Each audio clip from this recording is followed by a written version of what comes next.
Welcome, welcome. Today is finally the day that I'm going to be renovating this legacy house. So I did keep a few things in my inventory that were super important to me, like Lily's objects that she got from the writing career and some drawings.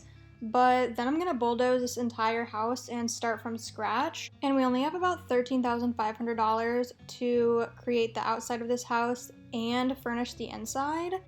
I definitely underestimated how difficult this would be because usually when I'm building, I don't really pay attention to price, but in this build, I really had to.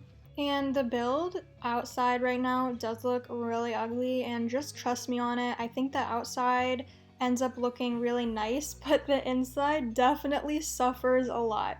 You'll see when we get there. But my main goal was to just really make this look like a more modern house, but also match the houses in the surrounding areas with the orange wallpaper and the roofs that the other houses have.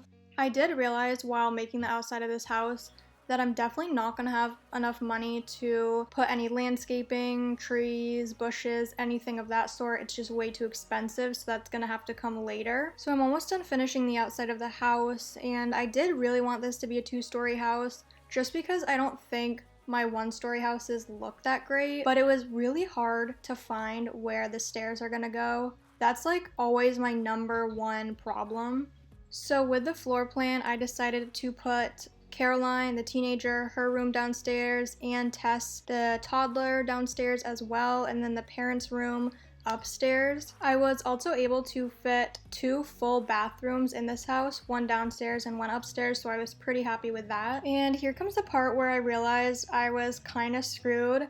Number one, because it's a very small house, but also number two, because everything in the kitchen was super expensive. And the kitchen is pretty important because Bobby, the father of this family, is a chef.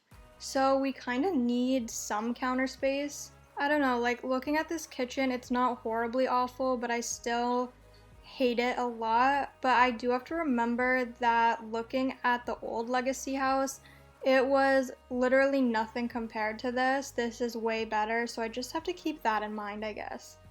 There really was no space to put a dining room or a living room, so I kind of combined the two and put a TV right here. And it really pained me to make this bathroom because I usually like to make my bathrooms kind of cute, but this just had to be, you know, the barest of the bare, kind of like a base game bathroom. And I just realized I did not put toilet paper. Number one, I probably couldn't afford it, but number two, I didn't put a mirror either. Also probably couldn't afford that. And moving on, the two children could have definitely shared a room, but I feel like it's weird having a teenager share a room with a toddler, so I made each of them their own rooms. I'm definitely gonna spruce up the teenager's room a little more, the one on the left, with like a desk, but someone's gonna need to get a promotion before I do that. I feel like this toddler room actually turned out fine, and I think it's because I was able to put a couple things on the wall. These were little drawings Caroline did, and I just think the wallpaper really adds a lot. I think overall it's an okay toddler room.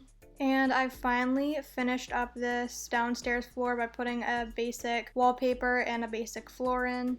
And luckily when we got up to the upstairs, I had a desk and everything all ready to go. I just needed to put this bed in. And I chose a more comfy and like expensive bed just because the parents work a lot and I think they deserve it.